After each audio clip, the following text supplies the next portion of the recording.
Press the bell icon and subscribe Hind Express.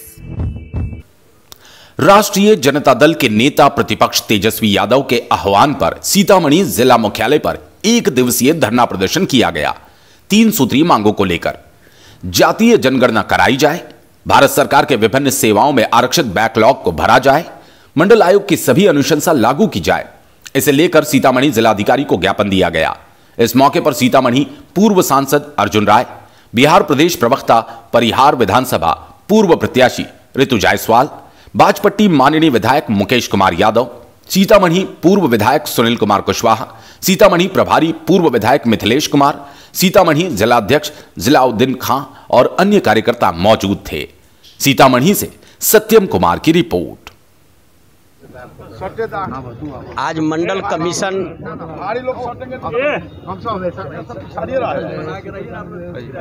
के अनुशंसा के 40 वर्ष हो गए और आज के ही दिन 90 में मंडल कमीशन के अनुशंसा को भूतपूर्व प्रधानमंत्री बीपी सिंह ने उसके एक क्लॉज को, जिसमें पिछड़े वर्ग के लिए 27% आरक्षण निर्धारित किया, उसको लागू किया गया। राष्ट्रीय जनता दल आदरणीय लालू प्रसाद जी पिछड़े वर्गों को 27% आरक्षण दिलवाने के अगुवा रहे हैं। यह आरक्षण कोई साधारण उपलब्धि नहीं है पूरे देश के लिए,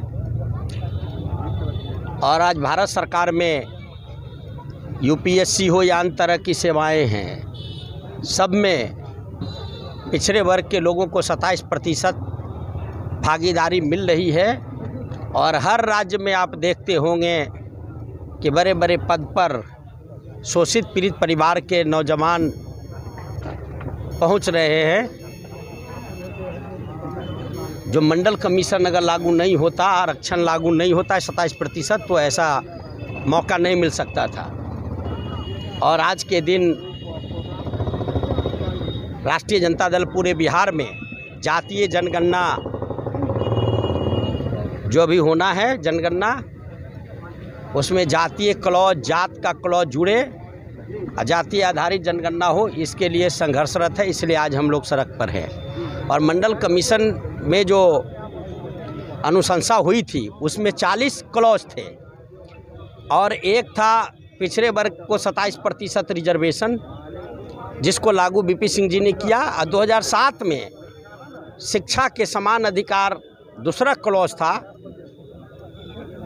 उसको यूपीए सरकार ने किया, जिसकी लड़ाई हम लोगों ने लड़ा था।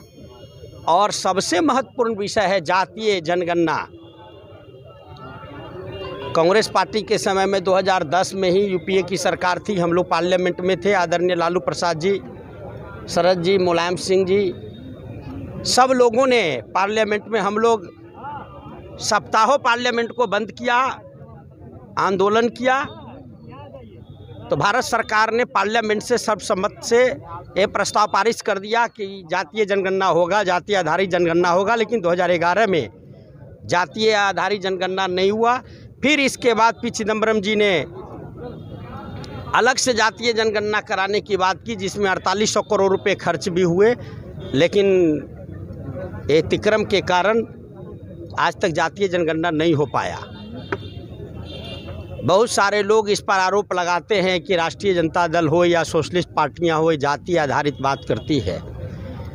हम बताना चाहते हैं पूरे दुनिया में, अमेरिका भी विकसित देश है, लोकतंत्र है, वहाँ भी काला गोरा का गणना होता है। इस देश में पशु पक्षी की गणना हो रही है, जीव जंतु की गणना हो रही है, धर्म की गणना हो रही है, हिंदू कितने हैं, मुसलमान कितने हैं, दलित कितने हैं। अब पिछड़े वर्ग को 27% आरक्षण है, अब अगली जाति को भी 10% आरक्षण हो गया। पूरे देश में दक्षिण भारत जहाँ है, वहाँ अगली जाति की आबादी 2 से 3% है। वहाँ आंदोलन हो रहे हैं कि हमारे पास तो आबादी ही नहीं है, लेकिन उनके रिजर्वेशन ऐसे है। तो अलग अलग जगह पर अलग अलग तरह की बातें आती है। तो जब तक ये पता नहीं होगा कि किस जाति की आबादी कितनी है और आज़ादी के 73 वर्षों में कौन जात किस स्थिति में है, कौन सामाजिक संगठन, आर्थिक, सामाजिक, राजनीतिक, शैक्षणिक स्थिति उनकी क्या है, ये तब जब तक पता नहीं चलेगा तब तक इनके लिए योजना नहीं बन सकती है, भारत विकसित नहीं हो सकता है।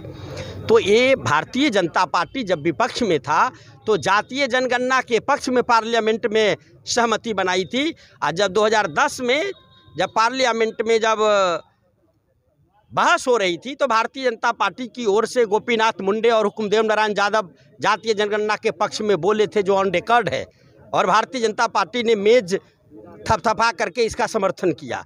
लेकिन जब सत्ता में आ जाती है, अब जनगणना होना है, तो भारतीय जनता पार्टी के गृह विभाग के मंत्री पार्लियामेंट में कहते हैं कि नहीं, एक प्रश्न के जवाब में कि जाति आधारित जनगणना नहीं होगा। और हम लोग सामाजिक न्याय के पक्षधर, समाज के सभी वर्ग, चाहे अगले वर्ग, अगली जाति के लोग हों या पिछड़ी जाति या दलित हो, सबको उनके हिस्से के मुताबिक अधिकार मिल जाए। संविधान में जो सामाजिक न्याय है, लोकतंत्र की पूंजी है, तो समाज के सभी वर्गों को समान रूप से न्याय मिले, इसकी लड़ाई राष्ट्रीय जनता दल लड़ता है आदरणीय लालू प्रसाद जी और तेजस्वी प्रसाद यादव के नेतृत्व में। और हम लोग किसी के खिलाफ नहीं है, अगली जाति की भी गणना होनी चाहिए। 31 में 90 साल हो गए, 90 साल में किसकी आबादी कहाँ गई पता नहीं है, लेकिन उसके लिए योजना बन रहा है, नीतियाँ बन रही है, ये सब बिना वैज्ञानिक आंकड़े के बन रहे हैं। तो हम लोग चाह रहे हैं कि वैज्ञानिक आंकड़े भारत सरकार दे दे। भारतीय जनता पार्टी का इस पर सहमति है पार्लियामेंट में 2010 में, और उस समय लीडर ओपोजिशन तत्कालीन सुषमा स्वराज जी थी, और गृह मंत्री बाद में इन्होंने स्पष्ट रूप से राजनाथ सिंह जी ने कहा कि हम अगला जनगणना में जाति आधारित जनगणना करेंगे। ये भारतीय जनता पार्टी भी कह चुकी है और आज मुकर रही है। तो देश की जनता और राज्य की जनता को यह जानना चाहिए कि यह दो तरह की बात करने वाली भारतीय जनता पार्टी, जिसकी दिल्ली में सरकार है, जिसके प्रधानमंत्री है, और डबल इंजन की बिहार में सरकार है, माननीय मुख्यमंत्री जी नीतीश कुमार जी हैं, तो दोहरी बात करना, सरकार भी चलाना और बात भी करना कि जाति आधारित जनगणना हो। पिछड़े वर्ग के आबादी आज 1931 के मुताबिक 52% पर रिजर्वेशन है, आज 60-65% पिछड़े वर्ग की आबादी हो गई होगी, और इसके आधार पर इन्हें रिजर्वेशन और अन्य तरह की सुविधा नहीं मिल रही है। तो नीतीश जी घरियाली आंसू बहाते हैं, जनता को बताते हैं कि हम तो चाहते हैं। तो आप चाहते हैं तो या तो तय कीजिए कि भारत सरकार तैयार हो, और नहीं तो भारत सरकार से आपको अलग होना चाहिए। जनता पहले है, जनता के मुद्दों पर आपको जनता के साथ आना चाहिए, केवल आईवास करने की ज़रूरत नहीं है। तो ये दोहरी मापदंड वाली भारत सरकार और बिहार सरकार के खिलाफ पूरा राष्ट्रीय जनता दल, हमारे माननीय विधायक मुकेश बाबू हैं, सुनील बाबू पूर्व विधायक हैं, मिथिलेश बाबू हम लोगों के पूर्व विधायक और यहाँ के प्रभारी हैं, हमारे शफीक खान साहब हैं, हमारे पार्टी के तमाम नेता लोग हैं। अब पूरे बिहार में जितने भी पार्टी के कार्यकर्ता है, सब लोग आज हम लोग आंदोलन के रूप में हैं, और कलेक्टर के माध्यम से प्रधानमंत्री को स्मारक पत्र दे रहे हैं कि मंडल कमीशन में जो 40 बिंदुओं पर जो अनुशंसा भेजी गई, उसमें एक जाति आधारित जनगणना है, और उसी समय 40 बरस पहले कहा गया था कि अगली जनगणना जो होगी उसमें जात जोड़ा जाएगा जनगणना में, और आज 40 वर्षों से रुका हुआ है, इसे लागू कराना है, जनगणना होना है। इसी के लड़ाई के लिए आज हम लोग प्रदर्शन करेंगे और डीएम को स्मारक पत्र देंगे। बोलिए। जो बैकलॉग है वो डीओपीटी इसको देखता है, मतलब पर्सनल प्राइम मिनिस्टर का जो पर्सनल डिपार्टमेंट है वो बैकलॉग को देखता है। तो जो पिछड़ी जाति का बैकलॉग बचा हुआ है, जो रिजर्व है, जिस पर भरे नहीं गए, उसके लिए भारत सरकार ने एक बार चिट्ठी निकाल दी थी कि जो रिजर्व पोस्ट है उसको डी रिजर्व करके अनारक्षित करके भर दिया जाए। हम लोग पार्लियामेंट में थे, हम लोगों ने भारी विरोध किया, पार्लियामेंट को बंद करा दिया। इसके बाद कांग्रेस की सरकार थी 9 से 14 के बीच में, तो भारत सरकार के डीओपीटी डिपार्टमेंट के जो मिनिस्टर है, कुछ दिन पहले वो चीफ मिनिस्टर थे, उन्होंने आकर के बताया कि हम लोग इस रिजर्व पोस्ट को डी रिजर्व नहीं करेंगे। तो हम लोगों ने भारत सरकार से सहमति ली कि इसको रिजर्व कैटेगरी में रहते हुए इसको भरा जाए। और आज तक वो नहीं भरा गया। हज़ारों पद है ग्रेड 1 से लेकर के 3 तक जो रिजर्व है, और उन रिजर्व पद अभी खाली है। तो हम लोगों की जो आज का मांग है कि उनको भी रिजर्व कैटेगरी के जो बैकलॉग है, जो खाली पद है अब तक, उनको रिजर्वेशन के अनुसार जिस कैटेगरी में है उस कैटेगरी के उम्मीदवार से उसको जल्दी भर करके पूरा किया जाए, बराबरी पर लाया जाए, और फिर से जो नई बहाली होती है उस मुताबिक बहाली हो। ये आरजेडी का आज का डिमांड है, ठीक है ना। और पूरा देश आज का दिन मंडल दिवस के रूप में मनाया जा रहा है, और आज ही के दिन सन 1991 में 7 अगस्त 1991 को स्वर्गीय प्रधानमंत्री विश्वनाथ प्रताप सिंह प्रधानमंत्री थे, और हमारे नेता आदरणीय लालू प्रसाद यादव जी, आदरणीय शरद यादव जी, मुलायम सिंह यादव जी, सभी लोग समाजवादी लोगों का सहयोग उस सरकार को प्राप्त था और मंडल कमीशन लागू हुआ, आरक्षण लागू हुआ। लेकिन आज 40 वर्ष बीत गए हैं और मंडल कमीशन जो पूर्ण रूपेण लागू होना चाहिए था, लागू नहीं होकर उसको ख़त्म करने की प्रक्रिया शुरू हो गई है। पिछड़ों को जो आरक्षण 27% मिलता है, पिछड़ों को सोशलिस्टों का नारा था जो पिछड़ों ने बांधी गांठ पिछड़ा पावे, सोशलिस्टों ने बांधी गांठ पिछड़ा पावे 100 में 60। 1931 में जनगणना हुई। आदरणीय अर्जुन राय जी ने कहा है, हम लोगों के नेता, जो उस समय 52% आबादी थी, आज तो हमारी आबादी 60-65% हो गई है। तो इसीलिए हम लोग जातिगत जनगणना की मांग करते हैं। हमारी पार्टी, हमारे नेता आदरणीय लालू प्रसाद यादव जी लगातार इसके लिए संघर्ष कर रहे हैं, और हम लोगों ने इसके लिए लगातार आंदोलन करने का काम किया है। और राज्य सरकार से भी, जब राज्य सरकार बिहार विधानसभा से प्रस्ताव पारित होके गया है और देश के विभिन्न जगहों से मांग हो रही है, लेकिन ये केंद्र सरकार साजिश के तहत जाति आधारित जनगणना नहीं कराना चाहती है, आरक्षण को ख़त्म करने पर तुली हुई है। अभी तुरंत नीट में आरक्षण ख़त्म कर दिया गया था, ओबीसी को आरक्षण नहीं मिल रहा था।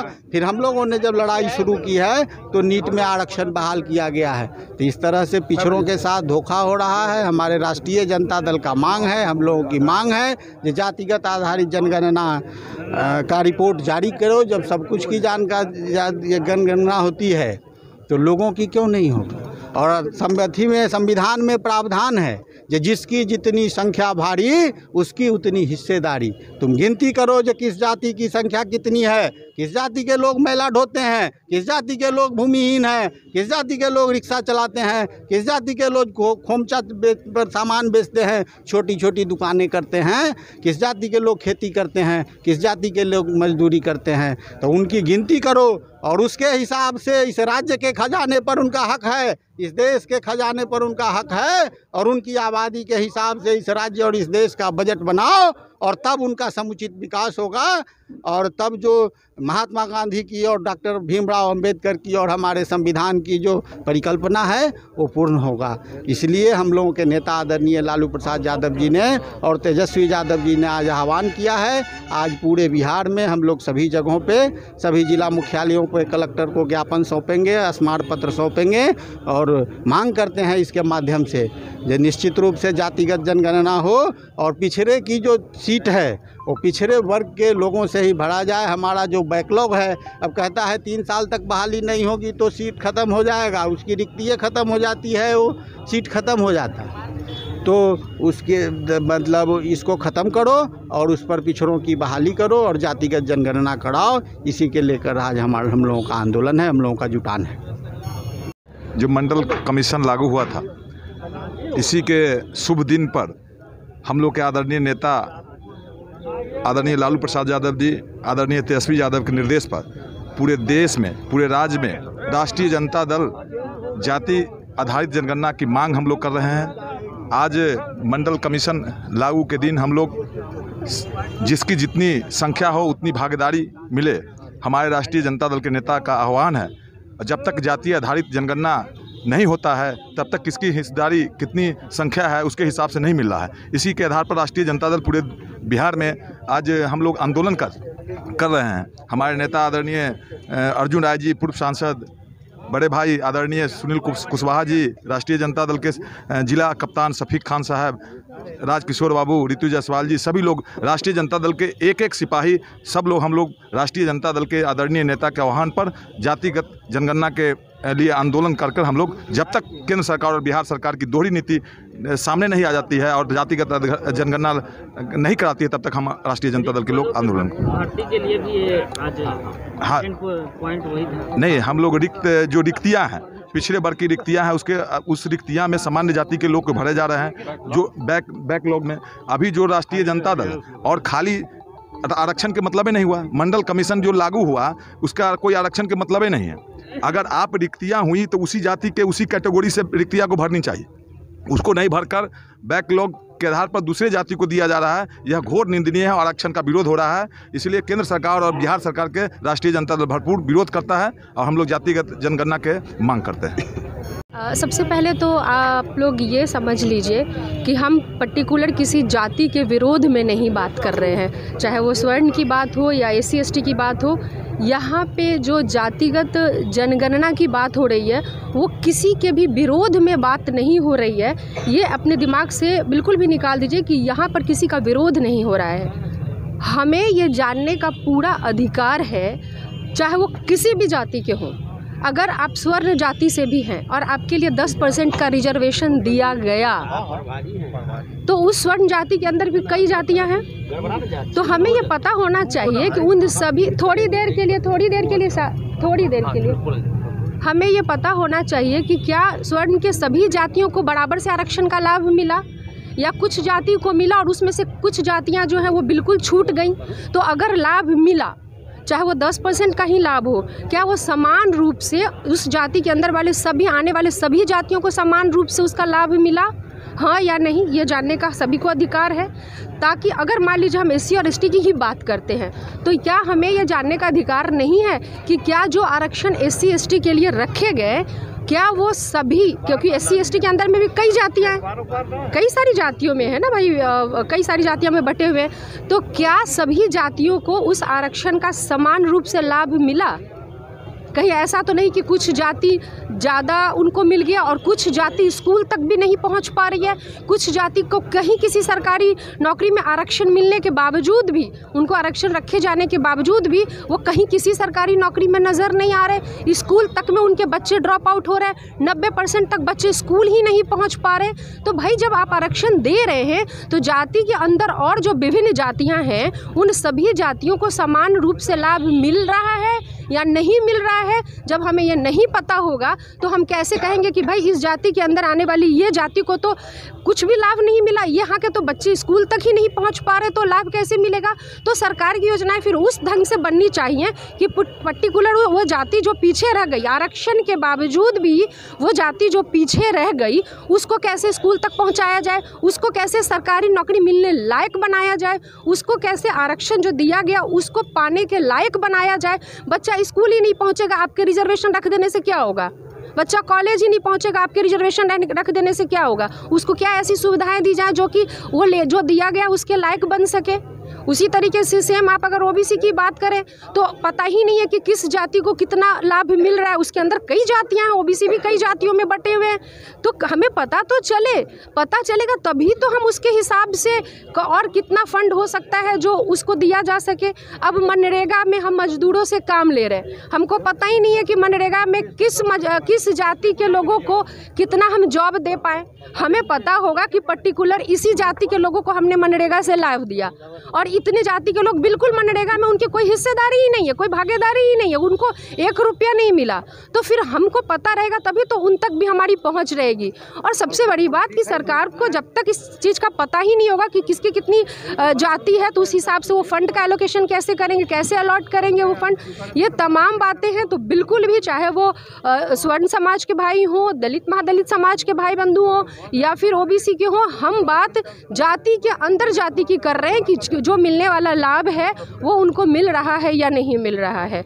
और अभी जो ओबीसी की बात हो रही थी तो कि अभी नीट का एग्ज़ाम का भी आपने उदाहरण आप देख लीजिए कि किस तरीके से उसके अंदर से वो आरक्षण को ख़त्म कर दिया गया, किस आधार पे ख़त्म किया गया। और फिर जब माननीय लालू यादव जी की जो आवाज़ थी कि भाई ये तो अधिकार है हमारा, और जब सोशल प्रेशर बना फिर जाकर के उनको ये निर्णय लेना पड़ा कि ठीक है इसको कंटिन्यू रखना पड़े। तो आखिर भाजपा सरकार को समस्या क्या है, वो सच का सामना करने से इतना घबरा क्यों रही हैं? ये दहशत जातिगत जनगणना के नाम पे उनके प्राण क्यों सूख रहे हैं? आखिर सच्चाई का सामना वो क्यों नहीं करना चाह रहे? कहीं ऐसा तो नहीं कि जो पिटारा खुलने वाला है वो इतना खतरनाक है कि जो भाजपा को पूरी तरह से समाप्त कर देगा, इसलिए जबरन वो पिटारे को बंद करके रखना चाहते हैं? जातिगत जनगणना भारत में रह रहे एक एक व्यक्ति का संवैधानिक आधार है, अधिकार है, और वो होनी ही चाहिए। ये विभाजन का नहीं, एकता का अधिकार है। इसलिए विभाजन शब्द नहीं होना चाहिए। जातिगत जनगणना एकता का अधिकार है, ताकि जिस तरीके से हमारी भागीदारी है और जितनी संख्या में है उस हिसाब से हमें अधिकार मिलना चाहिए। हुआ था और हम लोग यहाँ पर बैठे हुए हैं माननीय तेजस्वी जी के आह्वान पर, क्योंकि उनका यही कहना है कि हमारे राज्य में देश की बात है कि हमारे देश में मंडल कमीशन के लागू हो और हमारे जो अति पिछड़ा हो और जनजाति जितने जो जात के लोग हैं वो अपने अधिकार के खोजे, क्योंकि सब लोग को आदरणीय प्रधानमंत्री जी को भी इनको इसको रखना चाहिए, क्योंकि अभी भी कहते हैं कि नहीं इसका नियम नहीं है। नियम तो सरकार बनाती है, सरकार आती जाती है, इसलिए माननीय नरेंद्र मोदी जी प्रधानमंत्री जी को डर लगता है कि यदि मंडल कमीशन को लागू करने के लिए हम आगे बढ़ेंगे तो हमारी कठिनाई बढ़ सकती है, क्योंकि उन्होंने पूंजीपति वाली की सरकार है और नहीं चाहते हैं कि गले कुचले लोग आगे बढ़े और बढ़कर अपना अधिकार खोजे, क्योंकि आरक्षण लगा दिया जाता है और बाद में हमारे गरीबों के बच्चे अति पिछड़ा हो, दलित हो, महादलित हो, इन सबों को बच्चों हम लोगों को स्कूल भी नहीं जा पाते हैं, तो तैयारी क्या करेंगे और वो वंचित हो जाते हैं। और सारे जो बड़े बड़े आदमी है, बड़े बड़े आदमी का बच्चा है वो आगे पढ़ लिख कर आगे हो जाते हैं और अपने नौकरी में भागीदारी ले लेते हैं। हमारे गरीब लोगों को बच्चे, हमारे अति पिछड़ा हो, महादलित हो, दलित हो, इस सबको बच्चे वंचित रह जाते हैं।